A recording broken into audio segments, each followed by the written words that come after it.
Coming up, we're trying to work out whether it's best to be hardline or softly when trying to stop your, let's say, teenage children playing video games. That's the issue.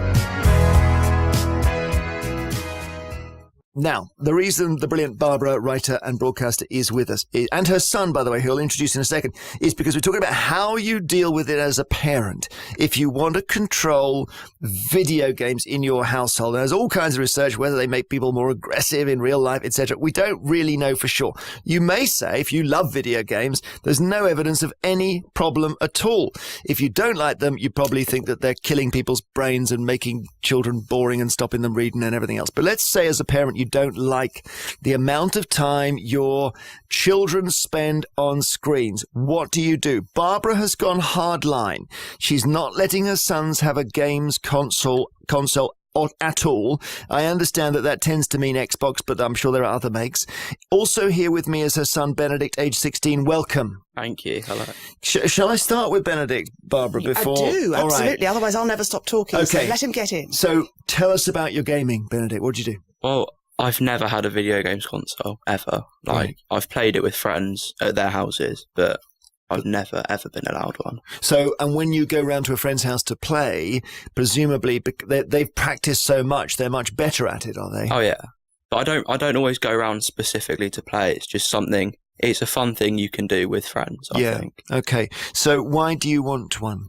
Well, I think all of my friends have them. Yeah. And I think it's a good way of connecting with them. Because they're online, they're talking to each other through headsets, and they're all having a good time, and I'm kind of just sitting there watching TV. So for you, it's not just about the experience of shoot 'em up or whatever, Call of Duty. It's about speaking to your friend who's pointing a gun in the same direction, basically. Is that right? Essentially, yeah. Well, what is the game? What would the ideal game for you be? I don't know. There's a lot of kind of shooting games, a lot of violent games, but those aren't the only games that you can play. Mm-hmm. So if, for example, gaming like FIFA, which is massively popular. Yes, that's right, the football one, Yeah. I would probably play a lot of that, maybe more so than something like Black Ops or something like that. Now, the ideal would be all of this free time that you've got because you're not gaming, you are using to read encyclopedias, right, Barbara? Or to learn to play the violin. Yeah. Because we had Ed Sheeran in live a couple of years ago, and he was saying the reason on the stage. I mean, he didn't say it to me, I didn't meet him, but he just said the reason I love my guitar is my parents wouldn't let me have a TV. Ooh, what do you think of that for an argument? Go on, Benedict. What are you going to say to that? I don't know. Well, I think that is quite harsh. I'd known people who haven't had TVs. Yeah. But I think they're not all guitarists. Mm-mm. Barbara, tell us, justify this. Explain, not to me, but to Benedict, why you've done the right thing. I think video games are horrendous. You just mentioned lots of shooting. They're about violence. They're about quick reward, that sudden dopamine rush in the brain where you've done something violent on screen and you feel good. Isn't that the same as hockey? No, because the rush is from killing something, killing someone, a zombie or a human being. I read online there was some research that said by the age of 21, many gamers have spent 10,000 hours gaming. Just think what you could do with that time. That's enough time to become a concert pianist. I hate the idea. You're a young man. You'd be wasting your brain pretending to kill things. It's a fantasy world, and I think it does bad things to your brain. There is evidence that suggests it does have a bad impact on parts of the brain that can lead to neurological disorders. Now, I know there's no evidence either way, but that's because no one has done a long-term study. And as long as I am your parent and you are under 18, I am afraid I'm going to stick to not letting you have a games console. Okay.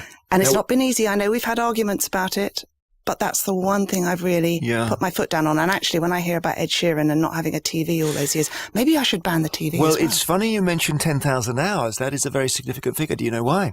Because a book was written a while back by saying... Malcolm Gladwell. That's it. Saying that the difference between the Paul McCartneys of the world and people who just strum guitars is that Paul McCartney spent 10,000 hours practicing.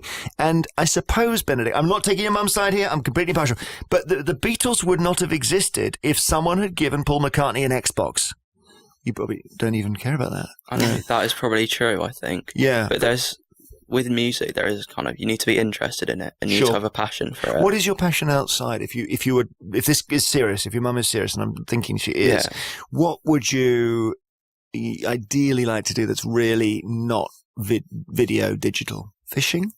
I don't know. Well, there's a lot of things I like. I like playing cricket, obviously, but that's a passion of mine, I suppose. I enjoy it a lot. I mean, I'm not particularly good, but I do enjoy it. You do a bit more of that? Or? Yeah, I think I play enough of it as it is, but like, then again, it's only like, you can't be doing cricket every single day. Sure. So it's like you can't be playing guitar like every minute of every single day. You need to have kind of like a release. And can you not do games on phones and laptops and stuff? I think you can do, definitely, but like, they're not as good, they're not as enjoyable, like the graphics aren't as good.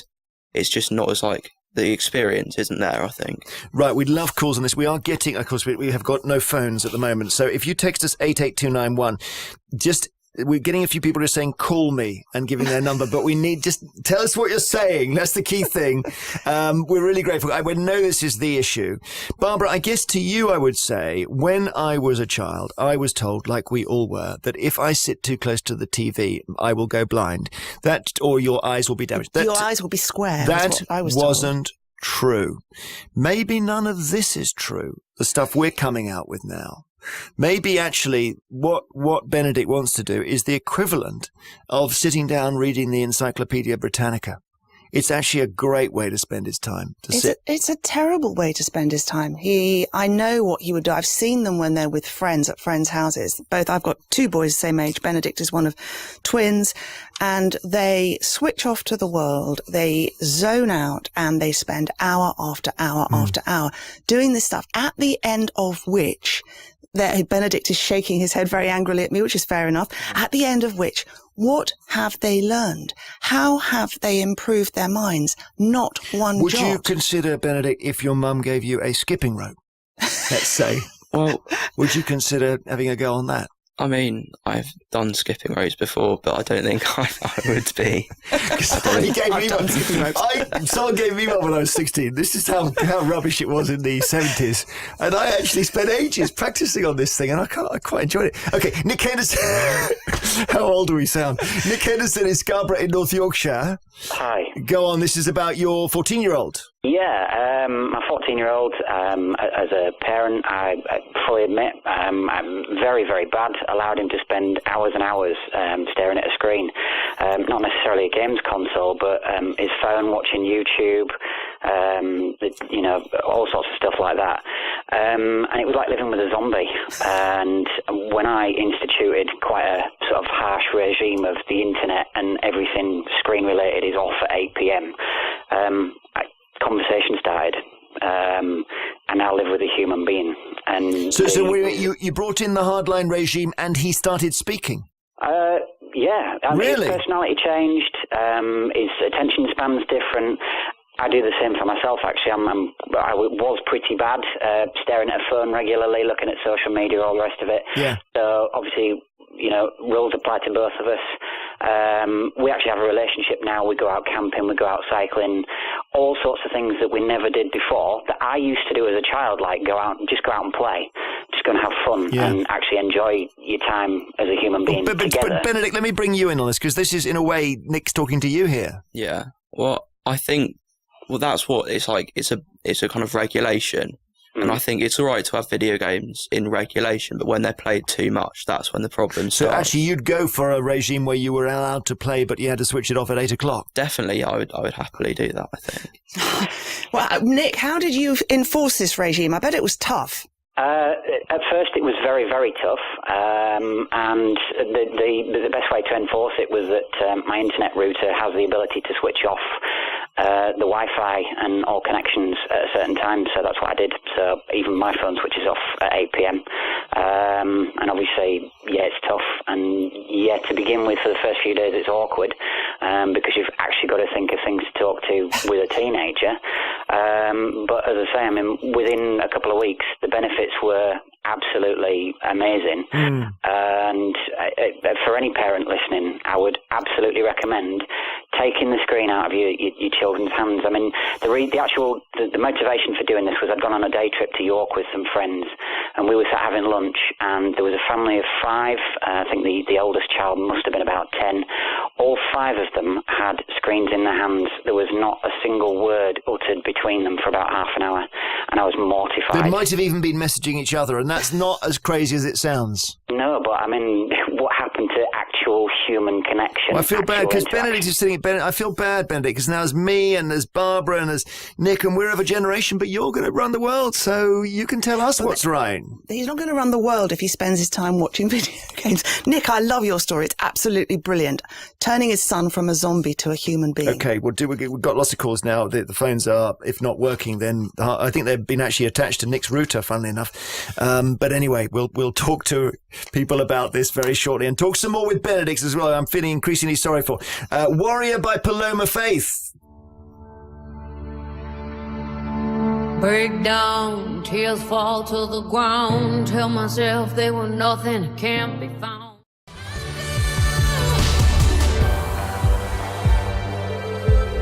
Paloma Faith and Warrior. We are with Barbara Want and Barbara's son Benedict, who has not got an Xbox. And you're being so polite and so lovely, but I'm thinking you're quite angry. I think angry is like the wrong word. I think it's more just like it's like a constant struggle. I think I'm just being deprived, to be honest. Would you? What do you do at the time you don't spend gaming? By the way, I think I watch a lot of TV, and I watch a lot of Netflix, especially. Yeah. So those two kind of things. Is that okay with you, Barbara? Or is that too much as well, do you think? Until recently, he did read a lot. And of course, I felt like this wonderful mother who'd made my son read, but he's given all of that up.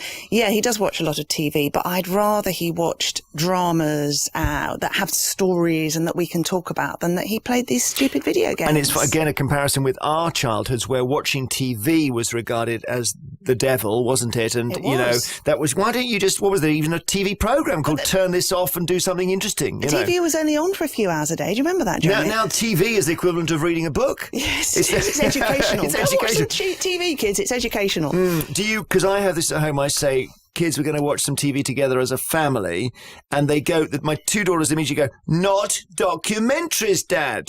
They just do that like a song. Do you do that? I think I agree with that. Documentaries, I don't think. Really? It depends, like Blue Planet and stuff like that. I find that interesting. But when it's like something really weird, Second World War. It's just kind of that kind of stuff. I don't know. That's all right, but like it's just like the really weird stuff that you make me watch. Sometimes. Making a Murderer. Would you watch that?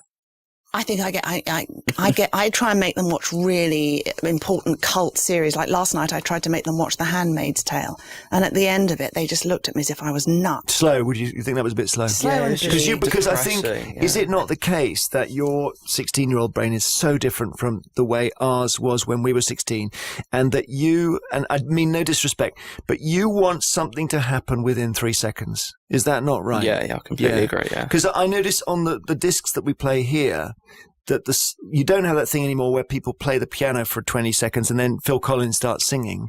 I said to someone, isn't it weird? All the records, the singer starts straight away. And they said, yeah, because no one's prepared to listen to an introduction. Yeah, it's the same with TV series. We used to have these wonderful long titles, beautifully graphic titles that would go on for 30 seconds for every program. And now it's 2 seconds, the title comes up and the program starts. Skip intro, it says, yeah. Which is the best button on Netflix, actually. Yeah, you're right. Skip intro, you've got to get into, Barbara. And to be honest, a lot of TV in the 70s was terrible. It was terrible. Shockingly bad. James Baker in Cheshire, you are a teen and you play games. Yes, that is true. Are you able to ration your gaming? Yeah, completely. I maybe spend 2-3 hours a week gaming. Look, you can do Benedict a favour here. Tell Barbara why she can get Benedict an Xbox and he's not going to suddenly go into sort of the 1,000-yard stare. Well, Barbara's the parent, so she can say when he's allowed on it, when he's not. Limit the amount of time.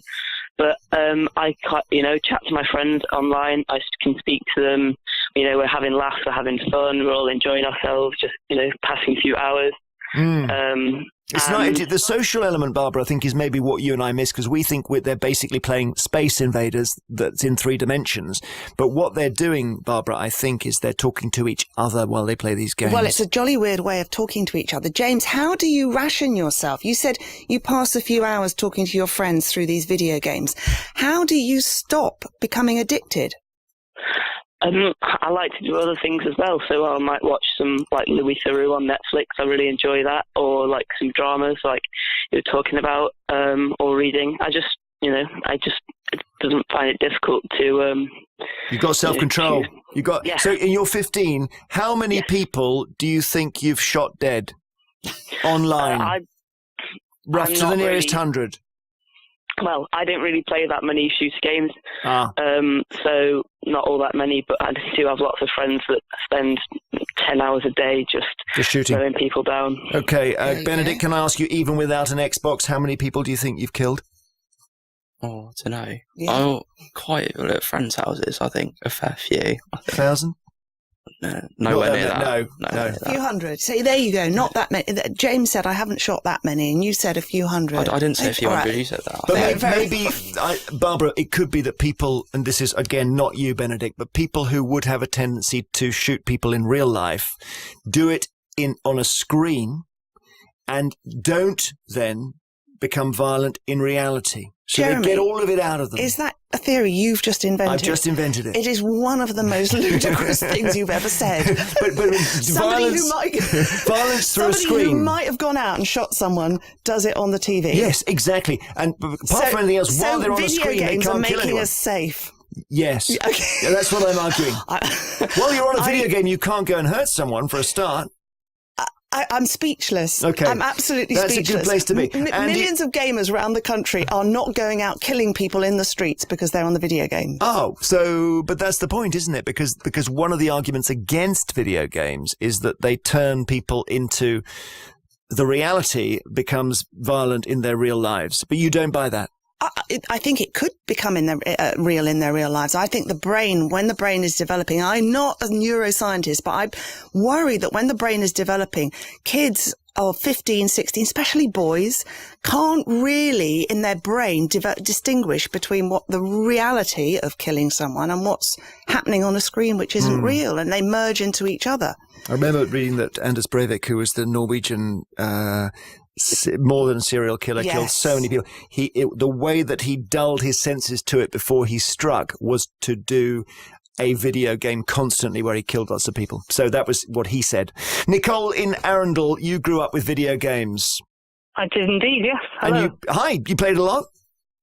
A fair amount, yeah. Are you the generation like the dinosaurs like me and Barbara, or you're younger, or?